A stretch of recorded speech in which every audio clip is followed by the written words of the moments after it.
Turning surfboards. How come it's so difficult to get right? Well, with my experience in both surfing as well as years of coaching, as we learn and progress with our turning, it seems that there's a couple of phases and elements that we just remain blind to. So I'm hoping with this video today, we can help to open your eyes to some of the really important and key phases of the turn that do really matter, so we can see you getting some really good results in your next session. We're going to do a really important breakdown today that's going to involve lots of things, including land drills, some surfing examples, as well as a drill at the end of this that will help you to get this right in your next session. And if you are new here, my name is Considine. I'm a professional longboarder, a surf coach, as well as a physiotherapist or a physical therapist, depending on where you're from and watching this from. And I created a platform called longboardsessions.com to help surfers experience the best in their surfing. And today I'm here to help you unlock the best in your surfing no matter where you're at. And if this video is helpful today, then feel free to subscribe, share it with any friends that also might find it helpful. And at longboardsessions.com, we do have a really in-depth full series with our turns, no matter what turn you're trying to learn. That gives you a checklist of everything you need to be doing and how to achieve this. So feel free to check that out. Love working with you guys in there. Let's get straight into the edit. Okay, so let's get into this now. This is a guide to turning better, doing better turns on your surfboard, no matter what board you're on. If we start off with who this video is important for, firstly, it is going to be our beginner surfers. So the reason it's going to be really important for beginner surfers is it's going to allow them to enter and exit the turn better and actually get their first successful turns. It's really going to help out their control with their turns, which is fantastic, and just give them a lot of information and knowledge and experience with speed management through the turns. Now, the second group of surfers that this will definitely be really helpful for is for our intermediate surfers. Now, the reasons that it's so important for intermediate surfers is this is how we actually level up to our advanced turns. The things that we can have trouble with our intermediate turns is things like bogging a rail, things like stalling too much, and really not getting the connection from one maneuver to the next and improving our speed with the turns where we might be going a little bit too slowly. And so for intermediate surfers, these are the things that we're really going to be able to leverage and build upon. So speed, flow, and connection. Now that we've gone through who this video is for, I did want to quickly run through some of the common problems that this is actually going to fix with our turns. So the first problem that this will definitely help with is bogging our rail. Now the reason we bog a rail oftentimes is due to a few different things. It can be our position on the board. It can also be the speed that we have going through the turn, and essentially that rail just gets stuck in the water. I know I'm very used to this. I know that a lot of other people have had experience with this. If you've tried a turn, you've definitely bogged a rail. The second thing will be actually stalling too much with our turns. Now, these two first problems actually complement each other quite well in terms of if we have too much pressure on the tail for the amount of speed that we have, that is where we're going to get that stalling action. Now, the third problem that we have here is actually going to be lack of balance and stability and control with our body, where we get the flailing arms and we're kind of looking uncontrolled with it. And the fourth element that we do need to be considering, and this helps people to move from their intermediate turns to their advanced turns, is going to be switching from a pivot turn to a carve turn. As we learn our turns, we're more likely to do a pivot turn, which is a quick release, pressing more pressure onto the tail, doing less of a carve through the turn. This is quicker and much easier to manage without bogging a rail. But as we enhance our speed and as we enhance our experience with this, we're going to be able to do these really nice drawn out carving maneuvers, these more powerful, more rail engaged turns, which are the next level up for our turns, and this is something that we want to be considering as we start to go from one level to the next in our surfing. So with that being said, let's get into what we can do to improve this, and then we're also going to go through the drill of how you can practice this at home and in your next session. So in order to get a hold of this, what we're going to do is actually break the turn down into 3 separate phases and what to do in each of these 3 phases. The first phase is called our pre-turn phase. Now, for our pre-turn phase, what we want to do is we want to make sure we're accelerating into the turn, and speed really helps to make turns happen much more smoothly with more balance, getting that carve and getting beginner surfers being able to commit that turn rather than doing the turn with no speed, which again just doesn't work. So the reason we're doing this is to build speed. Now, in terms of building the speed, what we want to be doing is we want to adopt, if we're on a bigger board, a narrower stance. Because of the bigger board, we want to try and bring more of our body into the middle of the board, so we've got less stalling action onto the tail, which happens if we have a wider stance. If we're on a short board, it won't be about adjusting that narrow stance, but it will be about leaning forwards. The second thing we want to consider in the pre-turn phase is rising ourselves up to the top of the wave.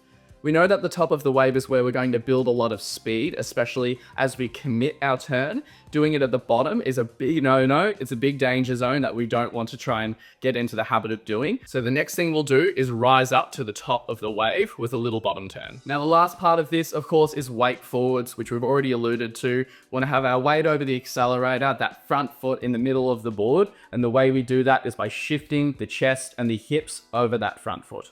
Now, before we move into the second stage, the analogy I like to use here, if you've ever seen a kid try to learn to ride a bike, then what they'll do at the start is they'll be going really slow. And if they try and turn the bike, their bike's going to be wobbling all over the place.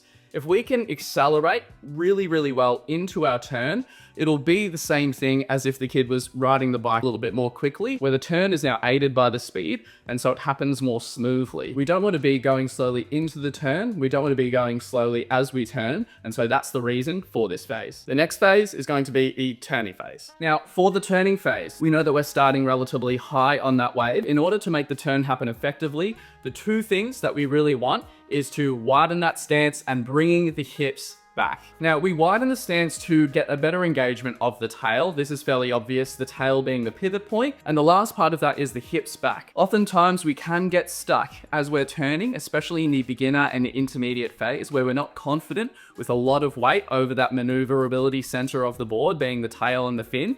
So we keep the weight forwards as we try and turn. Even if we separate that stance, we keep the weight forwards, which of course won't engage that tail effectively. So the thing I like to cue for people here is to focus on the hips and bring the hips over that back foot. You'll notice more pressure coming onto the back foot. It will feel a little unsteady and a little precarious at times as we're learning this, but we've got to get into this new habit and this new feeling, bringing the hips back and widening that stance for our turn. Now the turn, I won't go into exactly how we commit the turn with our rotation, heel pressure, toe pressure, all of that. And that we can do that in another video if you would like that.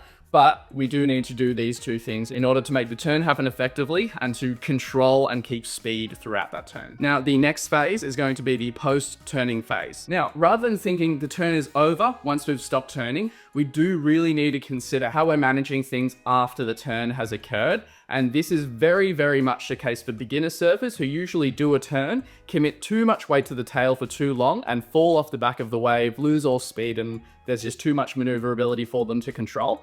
And for intermediate surfers, this is where connecting maneuvers, connecting the dots and improving your flow, improving your speed really comes into play. So it's super important. So what we're actually going to do after the turn is we want to get our acceleration back. And so the key things to do here is to make sure we actually regain our center of mass in towards the middle of the board by leaning forwards and narrowing that stance again. Again, for a short boarder, it's more just leaning forwards, no adjustment of that back foot. If you're on mid-length or longboard, well, narrowing that stance can be really, really helpful. And what you can probably see here is this is then going to set us up for our next turn. So this is how we can actually connect the dots. And this is what you see the best of the best doing, connecting one turn from the next. Not doing one turn in isolation and then another maneuver in isolation, really connecting the dots between the 2 or 3 or 4 turns they might do on the wave. So this is how we can get that post-turn phase to feed into the pre-turn phase. Now, I really want to take you guys through a drill that you can complete at home as well as in the water. And as we go into that, I just wanted to quickly take the time to say that if this is a little bit useful and you're finding it interesting, we have a bunch of this plus so much more at longboardsessions.com, where we have a full turning series, whether it's the backhand turn, the cutback, the bottom turn, anything that you might need, we have a full series for. It's really, really detailed. There's a little bit of a step-by-step checklist of exactly the things that you need to be doing to get this correct and making sure that you don't have anything missing within that repertoire to achieve it successfully. It's a bunch of fun. There's a whole community involved and we're all egging each other on to try and do better and better and have more fun with it. So if that does sound interesting, then feel free to check out longboardsessions.com. Been having a bunch of fun working with you all, and yeah, might catch you in there. So this is what we're going to do at home on land first, and then I want you to try and transition this into the water. So the first thing we're going to do is we're going to start with a narrow stance up the board towards the middle, and we're going to make sure that we have our weight forwards and a little engagement of the inside rail. What we're then going to do is we're going to get really used to that back foot adjustment. This is a huge one that I don't see a lot of people doing oftentimes, and then shifting the hips back. We should end up with our weight over the back foot and an extended front leg. And then to come out of the turn, we want to then, again, narrow the stance, weight forwards. We can even compress a little bit with that. So doing that over and over again, so we have the muscle memory, we know the positions that we need to get into, and then from there we can try and transition this into the water. Do it at home, film yourself, make sure it's kind of looking like how I've displayed it on the video today, so we have that right stance. And then if you can get some footage of yourself in the water as well, all the better, so you can compare. Does it look like what you're doing on land in the water? Oftentimes it's a lot harder to get that right, giving our turn all of the opportunity to be nice and smooth, flowing, and have a lot of speed. So I hope you found that useful. If you have any questions, or if you did want to see anything else on the channel, then please just feel free to leave that in the description below. And feel free to check out a video somewhere here on how you can improve your backhand takeoff. We'll catch you on the next one. Yep.